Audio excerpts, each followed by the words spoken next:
नमस्कार, आप देख रहे हैं प्राइम न्यूज और मैं हूं आपके साथ आलोक शुक्ला। उत्तर प्रदेश प्राइम में आप सबका स्वागत है। कोरोना के केस यूपी में बहुत कम हो गए हैं और इसी के चलते अगले सोमवार यानी 21 जून से सरकार ने कोरोना कर्फ्यू में और छूट देने का फैसला किया है। नई गाइडलाइन में कई बदलाव किए गए हैं। अब कोरोना कर्फ्यू रात 9 बजे से अगले दिन सुबह 7 बजे तक रहने वाला है। आपको बताएं कि अब रात 9 बजे तक दुकानें खुल सकेंगी। रेस्टोरेंट 50% क्षमता के साथ खोले जा सकेंगे। इसी तरह पार्क और स्ट्रीट फूड के संचालन की अनुमति भी दी जाएगी। इन जगहों पर कोविड हेल्प डेस्क की स्थापना भी अनिवार्य होगी। तो आपको बताएं कि अभी तक इसको लेकर खोलने की कोई छूट नहीं थी। अभी तक इसको किसी तरह से खोलने की छूट नहीं दी गई थी। पार्क, स्ट्रीट फूड और आदि के संचालन की अनुमति भी दी जाएगी। मास्क और सैनिटाइजर की अनिवार्यता लगातार जारी रहेगी। साथ ही दुकान या शोरूम में हेल्प डेस्क भी बनानी होगी और शोरूम में आने जाने वालों का रजिस्टर भी अब मेंटेन करना होगा। तो दुकानों के साथ सब्जी मंडियां भी रात 9 बजे तक खोली जा सकेंगी और साथ ही सब्जी मंडियों को प्रशासन खुले स्थान पर खुलवाने वाला है ताकि भीड़ इकट्ठा ना हो। तो बाजार खोलने के नियमों में भी 21 जून से अब छूट मिलने वाली है। रात 9 बजे तक दुकानें खुल सकेंगी। साथ ही आपको बताएं, मुख्यमंत्री योगी आदित्यनाथ ने ये निर्देश इसके संबंध में जारी कर दिए हैं। होटल का संचालन भी 50 लोगों के साथ हो सकेगा, मतलब 50% क्षमता के साथ अब होटल चल पाएंगे। और अभी तक इसको खोलने को लेकर कोई छूट नहीं दी गई थी, लेकिन अब यहाँ पर सहमति बन चुकी है। साथ ही आपको बताएं कि पार्क, स्ट्रीट फूड और इन जैसे तमाम संचालनों की अनुमति दी जाएगी। मास्क और सैनिटाइजर की अनिवार्यता लगातार बनी रहेगी। साथ ही दुकान या शोरूम में हेल्प डेस्क भी बनानी होगी। शोरूम में आने जाने वालों का रजिस्टर भी मेंटेन करना होगा और दुकानों के साथ सब्जी मंडियां भी रात 9 बजे तक खुल सकेंगी। साथ ही सब्जी मंडियों को प्रशासन खुले स्थान पर खुलवाएगा ताकि भीड़भाड़ न लगे और यूपी में कोरोना कर्फ्यू में छूट दी गई है।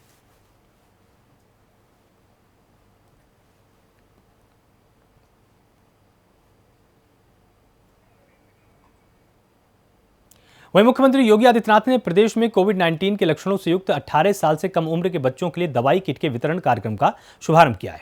उन्होंने अपने सरकारी आवास से निःशुल्क दवाई वितरण में लगे वाहनों को हरी झंडी दिखाई है। इन वाहनों को प्रदेश के विभिन्न जिलों के लिए रवाना किया गया है। निगरानी समितियों के सदस्यों के माध्यम से दवाई किट का वितरण गांव-गांव में, घर-घर तक किया जाना है। प्रदेश में 60,000 से अधिक निगरानी समितियों के 4 लाख से अधिक सदस्यों को इन दवाइयों के गांव-गांव वितरण की जिम्मेदारी सौंपी गई है। योगी सरकार ने मानसून को देखते हुए भी मौसमी और मच्छर जनित बीमारियों से लड़ने की पुख्ता तैयारी कर ली है। सरकार किसी भी कीमत पर जीवन और जीविका को उत्तर प्रदेश में प्रभावित नहीं होने देना चाहती है। तो दूसरी लहर पर काबू पाने में सफल हुए, इसकी जानकारी दी गई है और आज हर जिले में कोरोना केस पर काबू पाया जा सका है और यूपी का मॉडल देश दुनिया के सामने है। और तीसरी लहर को लेकर 4 चरणों में प्रदेश को बांटा गया है और आज 19 जिलों में कोरोना का केस नहीं आया है।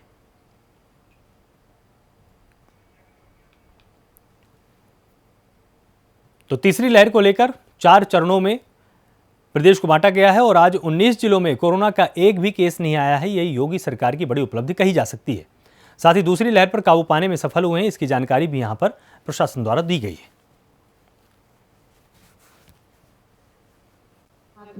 जब दुनिया और देश के भी कई राज्य कोरोना महामारी की दूसरी लहर का सामना कर रहे हैं, तब देश की सबसे बड़ी आबादी का राज्य उत्तर प्रदेश कोरोना महामारी की द्वितीय लहर को पूरी तरह नियंत्रित करने के काफी निकट है। लेकिन साथ साथ तीसरे लहर की जो आशंका विशेषज्ञों ने व्यक्त की है, उसके लिए भी अपनी एक व्यापक कार्य योजना के साथ सामने आ चुकी है। हम सब जानते हैं कि मार्च के अंत से लेकर के मई के अंत तक लगभग 2 माह तक प्रदेश ने भी और देश ने भी कोरोना महामारी की द्वितीय लहर को झेला है। लेकिन देश की सबसे बड़ी आबादी के इस राज्य को लेकर के जो आशंकाएं व्यक्त की जा रही थी, उन आशंकाओं ने हमारी सरकार ने, स्वास्थ्य विभाग ने,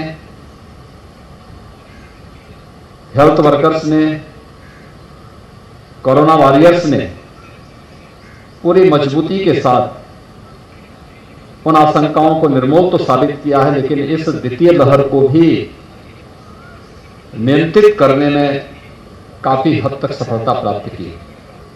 याद करिए, जब 23-24 अप्रैल को, 19 अप्रैल से लेकर के 23-24 अप्रैल के बीच में इसी लखनऊ में 6,200 पॉजिटिव केस प्रतिदिन आए थे और 6,200 एक दिन में पॉजिटिव केस आ रहे थे। आज लखनऊ में कुल 19 पॉजिटिव केस आए हैं और एक्टिव केस लखनऊ के हजारों में पहुंच गए थे। आज उनकी संख्या मात्र 415 रह गई है। ऐसे ही प्रदेश के अंदर सभी जनपदों की स्थिति है। कुछ जनपद तो ऐसे हैं, आज 19 जनपद ऐसे हैं जहां पर एक भी पॉजिटिव केस नहीं आया है। 45 जनपद ऐसे हैं जहां पर केवल सिंगल डिजिट में पॉजिटिव केस आए हैं और कुछ जनपद ऐसे हैं जहां पर एक्टिव केस एक रह गया है। एक जनपद ऐसा है जहां एक्टिव केस मात्र एक है। एक जनपद ऐसा है जिसमें एक्टिव केस 3 है। एक जनपद ऐसा है जिसमें एक्टिव केस 5 है। यानी अगले 2-3 दिन के अंदर आप देखेंगे कि इन जनपदों में एक भी कोरोना का केस नहीं होगा। कोरोना मुक्त हमारे वे जनपद होंगे। यानी आज से कोरोना मुक्त उत्तर प्रदेश की इस परिकल्पना को साकार करने के लिए भी हम लोगों का प्रयास प्रारंभ हो गया है कि जो जनपद कोरोना मुक्त होगा वह जनपद अपने आप में कह सकता है कि हमारा प्रबंधन बेहतरीन है और हम कोरोना मुक्त हो चुके हैं। इस अभियान के साथ उत्तर प्रदेश अब आगे बढ़ रहा है। लोगों ने तय किया है कि 0 से लेकर 18 वर्ष तक के इन बच्चों के लिए भी हम अब मेडिसिन किट हर जनपद में उपलब्ध कराएंगे और हमारी निगरानी समितियां गांव-गांव में जाकर के इस मेडिसिन किट को वितरित करने का कार्य करेंगी। आज इसी कार्यक्रम का शुभारंभ हो रहा है जिसमें छोटे बच्चे हैं उनके लिए 0 से 1 वर्ष के बच्चों के लिए ड्रॉप, 1 से 5 वर्ष के बच्चों के लिए जो उनके लिए दवा अनुमन्य हो सकती है, लिक्विड फॉर्म में होगा, कुछ टैबलेट देंगे, ये व्यवस्था उनके लिए की जा रही है।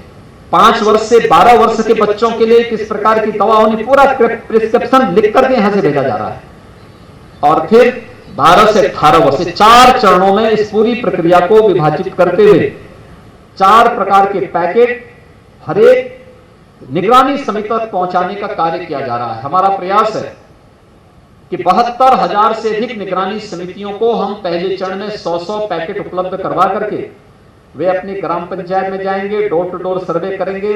लक्षण युक्त व्यक्ति को, अगर किसी को फीवर है, या फीवर वायरल का भी हो सकता है, इंसेफ्लाइटिस का भी हो सकता है, यह फीवर मलेरिया का भी हो सकता है, किसी अन्य बीमारी का भी हो सकता है, ये दवा उसमें नुकसान नहीं करेगी बल्कि फायदा देगी। वहीं उत्तर प्रदेश में बसपा से बागी हुए असलम रायनी सहित 6 विधायक समाजवादी पार्टी के अध्यक्ष अखिलेश यादव से मिलने लखनऊ में उनके आवास पर मुलाकात करने के लिए पहुंचे। कयास लगाए जा रहे हैं कि ये सभी सपा में शामिल हो सकते हैं। इनके अलावा बसपा के ही 3 और विधायक अखिलेश के संपर्क में हैं। अखिलेश से संपर्क करने वाले ज्यादातर वही विधायक हैं जिन्हें मायावती ने पार्टी से निलंबित किया था। बताया जा रहा है कि अभी तुरंत ये विधायक समाजवादी पार्टी की सदस्यता नहीं लेंगे, लेकिन अगले साल होने वाले विधानसभा चुनाव से पहले ये कदम उठाएंगे। बताया जा रहा है कि ये 6 विधायक अखिलेश से मुलाकात के बाद पिछले दरवाजे से रवाना हुए। वजह यह है कि बाहर जिला पंचायत के अलग अलग दावेदार भी अखिलेश से मिलने पहुंच रहे हैं। बड़ी संख्या में उनके समर्थक भी बाहर जुटे हुए हैं। ऐसे में बात फैली तो इन्हें अपनी विधायकी छीनने का खतरा है।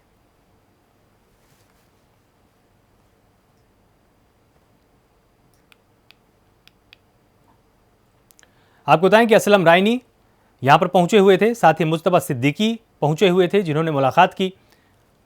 हाकिम लालविंद भी थे जो इस समूह के साथ पहुंचे थे। हरगोविंद भार्गव भी इनके साथ मौजूद थे। साथ ही असलम अली चौधरी और सुषमा पटेल ये भी इनके साथ पहुंची हुई थी। तो इन सभी ने मुलाकात की और कार्यालय के पिछले दरवाजे से बाहर निकले, क्योंकि ये चाहते हैं कि अभी जिस तरह से निलंबन की बात लगातार चल रही है तो बागी तेवर अभी ये अपने दिखाना नहीं चाहते हैं।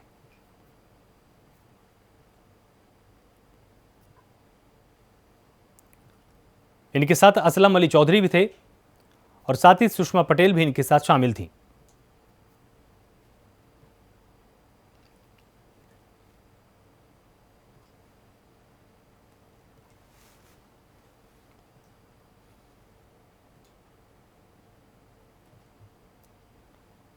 तो मायावती के तमाम विधायक अखिलेश के पास मिलने के लिए पहुंचे थे और बसपा के 6 बागी विधायक सपा में शामिल हो सकते हैं, ऐसी अटकलें अभी लगाई जा रही हैं। हालांकि अभी इनको निलंबित किया गया है, पार्टी से निष्कासित नहीं किया गया है।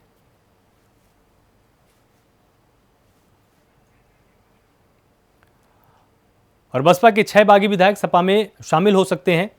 लेकिन जिस तरह से प्राइम न्यूज लगातार इस पूरी खबर पर नजर बनाकर रखे हुए है, तमाम विधायकों से भी प्राइम न्यूज ने बात की, तो इन विधायकों ने अभी यही कहा है कि अभी हमको पार्टी से निलंबित किया गया है, सस्पेंड किया गया है, बाहर का रास्ता नहीं दिखाया गया है। और अभी इन्होंने यही विश्वास जताया है कि अभी बसपा की विचारधारा से इनको कोई दिक्कत नहीं है। हालांकि अखिलेश यादव से मुलाकात के बाद ये अटकलें लगातार लगाई जा रही हैं कि ये किसी भी वक्त सपा का दामन थाम सकते हैं और सपा के प्रति भी कहीं ना कहीं अपना विश्वास जाहिर कर सकते हैं।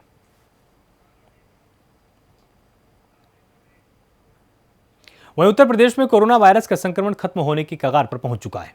प्रदेश में पिछले 24 घंटे में 340 नए केस सामने आए और इस दौरान 1104 लोगों ने कोरोना से जंग भी जीत ली है। प्रदेश में कल 2,57,135 सैंपल का टेस्ट भी किया गया। प्रदेश में 340 नए मामले आए हैं।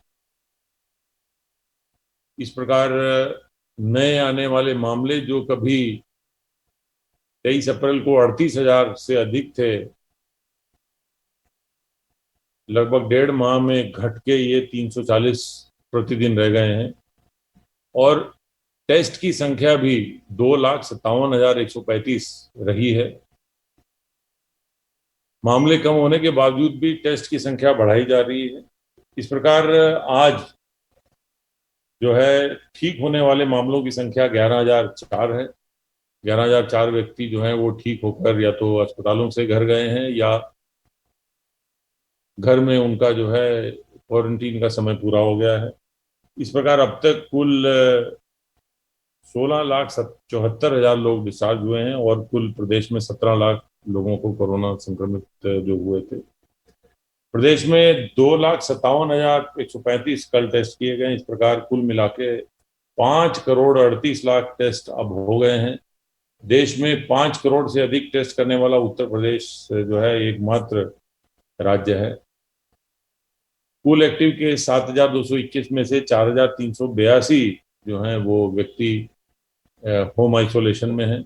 शेष जो हैं वो सरकारी और गैर सरकारी अस्पतालों में पूरे प्रदेश में हैं। यहाँ ये बताना चाहेंगे कि जो मुख्य अगर हम आंकड़े देखें तो जहां नए केस केवल 340 हुए हैं, वहीं पर अब कुल एक्टिव मामले 7,221 रह गए हैं।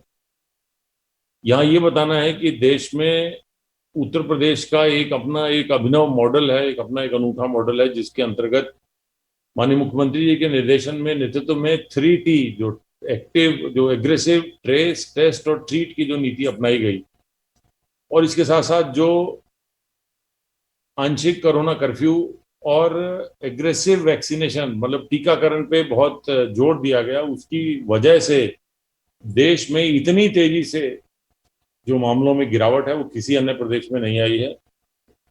ये इन्हीं आंकड़ों से सिद्ध होता है कि जहां आज प्रदेश में कुल 7,231 मामले हैं, वहीं उत्तर प्रदेश से आधी आबादी वाले, 3/4 आबादी वाले, बहुत ही कम आबादी वाले कई ऐसे प्रदेश हैं जहां पर कि प्रतिदिन अभी भी इतने मामले आ रहे हैं। 5 करोड़ से अधिक टेस्ट हुए हैं, 5,38,00,000 से अधिक टेस्ट हुए हैं, 17,20,00,000 तक जनसंख्या तक ट्रेसिंग का काम हुआ है। और कोरोना कर्फ्यू, जो आंशिक कोरोना कर्फ्यू लगाया गया था, प्रदेश ही एकमात्र ऐसा प्रदेश है जिसने अपना अभिनव प्रयोग किया कि आंशिक कोरोना कर्फ्यू लगाया।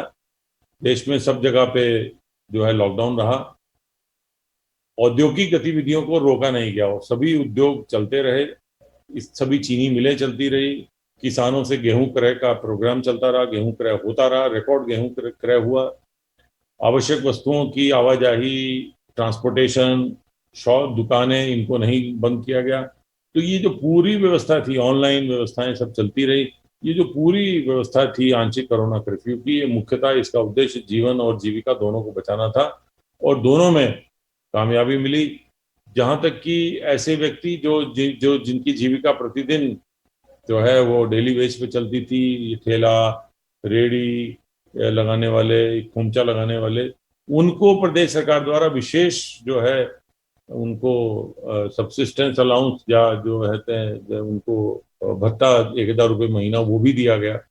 और इसके साथ साथ अब प्रधानमंत्री जो है वो गरीब अन्न कल्याण योजना में उनको मुफ्त राशन भी जो है वो नवंबर तक दिए जाने की माननीय प्रधानमंत्री जी ने घोषणा की है।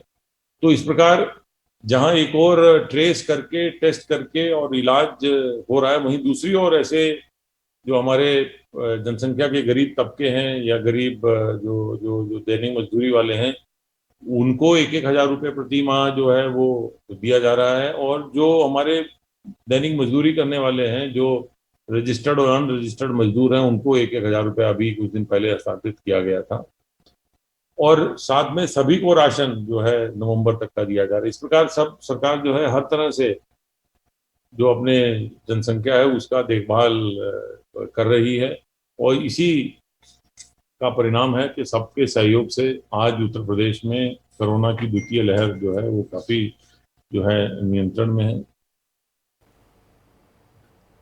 कोरोना के कम होते केस के बीच अब सरकार ने स्कूलों को लेकर नया फैसला लिया है। फैसले के मुताबिक अगली 1 जुलाई से यूपी के सभी परिषदीय स्कूल संचालित किए जाएंगे। इस बीच स्कूलों में टीचर और दूसरे कर्मचारी यहां पर आएंगे और लेकिन छात्रों को नहीं बुलाया जाएगा। वहीं स्कूलों में वर्चुअल क्लासेस लगातार चलती रहेंगी। इस बारे में यूपी के बेसिक शिक्षा परिषद ने प्रदेश के सभी बेसिक और मंडलीय अधिकारियों को निर्देश भी दे दिए।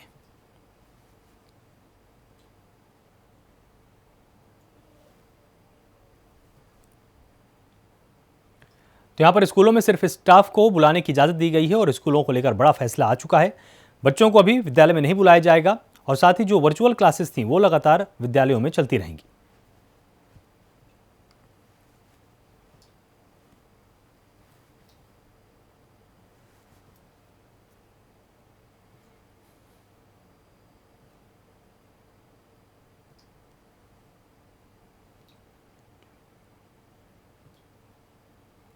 तो ये बड़ा फैसला यहाँ पे उत्तर प्रदेश में शिक्षा विभाग द्वारा लिया गया है और स्कूलों को लेकर एक बड़ा फैसला कहा जा सकता है कि 1 जुलाई से परिषदीय स्कूल खोले जाएंगे।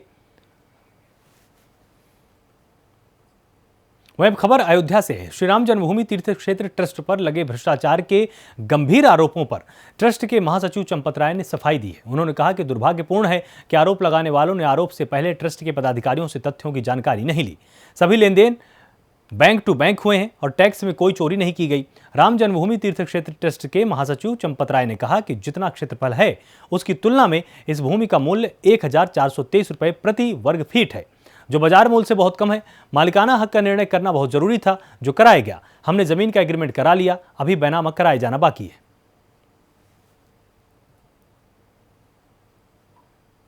बंधुओं, श्री राम जन्मभूमि मंदिर को वास्तुशास्त्र के अनुसार भव्य बनाने के लिए, मंदिर परिसर की संपूर्ण सुरक्षा के लिए और तीर्थयात्रियों को अधिकाधिक सुविधा प्रदान करने के लिए राम जन्मभूमि तीर्थ क्षेत्र काम कर रहा है।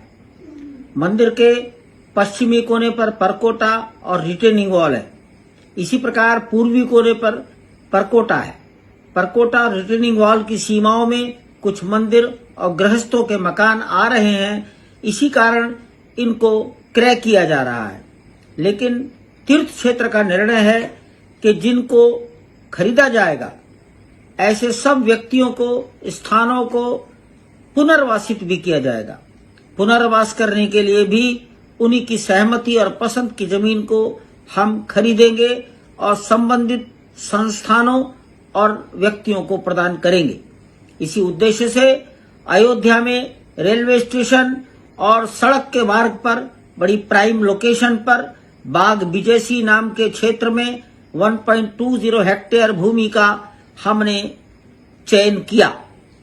इस भूमि पर 2011, 2017 और 2019 में भी अनेक प्रकार के अनुबंध हुए, भिन्न भिन्न पक्षों में हुए, परंतु वो कभी मैच्योर नहीं हो पाए। हमने इस पूरे केस को स्टडी किया और ये भूमि जितना क्षेत्रफल है उसकी तुलना में इस भूमि का मूल्य 1,423 रुपया प्रति स्क्वायर फीट है, जो मार्केट वैल्यू से बहुत थोड़ा है। निर्णय कर लिया गया, लेकिन पहले 2011, 2017, 2019 के प्राचीन अनुबंधों को समाप्त करके मालिकाना हक का निर्णय करना बहुत जरूरी था। वह कराया गया। मालिकाना हक का निर्णय होते ही हमने तनिक भी देरी नहीं की, तत्काल तत्परता और पारदर्शिता के साथ संपूर्ण भूमि का एग्रीमेंट करा लिया। अभी बैनामा कराया जाना बाकी है। भाई सारा समाज, पूरा विश्व में रहने वाला सब मंदिर के निर्माण से प्रसन्न हैं। मंदिर का निर्माण होगा, राष्ट्र अखंड होगा। और जहाँ तक मेरी बात है, मेरी सोच, मेरा चिंतन केवल राष्ट्र के प्रति, राम जन्मभूमि से भी बड़ा हमारे लिए राष्ट्र है। राष्ट्र है तो राम जन्मभूमि है, राष्ट्र नहीं है तो कुछ नहीं है। मुझे यह चिंतन बराबर रहता है, जनसंख्या की विषमता के आधार पर ही राष्ट्र का बंटवारा हुआ और ये विषमता बढ़ी तो क्या होगा। बस्ती की डीएम सौम्या अग्रवाल ने रुधौली ब्लॉक के अंदेवरी पूर्व माध्यमिक विद्यालय पर संचालित टीकाकरण केंद्र का निरीक्षण किया। उन्होंने यहां पर चिकित्सक से जरूरी जानकारी भी ली। उन्होंने टीकाकरण केंद्र पर टीका लगाने के बाद आधे घंटे ऑब्जर्वेशन रूम में टीकाकृत व्यक्ति को बैठाने का निर्देश दिया। इसके लिए वहां पर स्कूल का कमरा खुलवाया गया और कुर्सियां लगवाई गई। वहीं जिलाधिकारी ने टीकाकरण रजिस्टर और दवा वितरण रजिस्टर का निरीक्षण किया। उधर इस दौरान वहां पर CMO doctor Anoop Kumar, SDM Neeraj Prasad Patel, तहसीलदार प्रमोद कुमार भी उपस्थित रहे।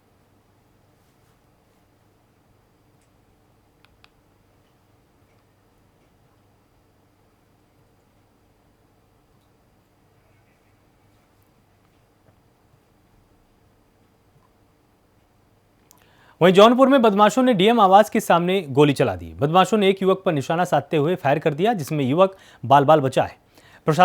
पुलिस प्रशासन में हड़कंप मचा हुआ है।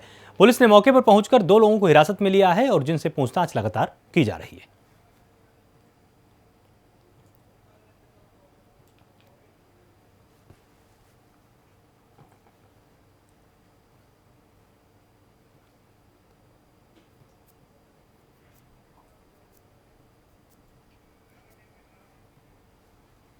वहीं सहारनपुर में कस्बा रामपुर के रेलवे स्टेशन पर अपनी मां के साथ सो रही एक 6 साल की बच्ची के साथ दुष्कर्म का मामला सामने आया है।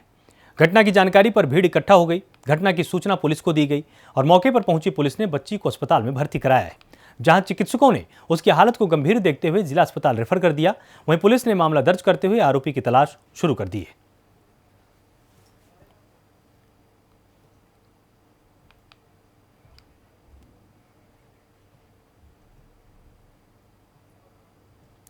वहीं सीतापुर में एक दलित लड़की के साथ बदसलूकी करने का मामला सामने आया है। पीड़ित पक्ष का आरोप है कि गांव के कुछ दबंग उसके घर में जबरदस्ती घुस गए और फिर घर में फोटो खींचा और अब दबंग फोटो वायरल करने की धमकी दे रहे हैं। वहीं पीड़ित के परिवार का कहना है कि दबंगों ने मामले की रिपोर्ट दर्ज कराने पर जान से मारने की धमकी दी है। वहीं दबंगों से परेशान पीड़ित के परिवार ने लड़की की शादी भी पक्की कर दी थी, लेकिन दबंगों ने उस शादी को भी तोड़वा दिया है, जिसके बाद पीड़ित परिवार ने एसपी के पास शिकायत दर्ज की है और पुलिस इस मामले में जांच का आश्वासन दे रही है।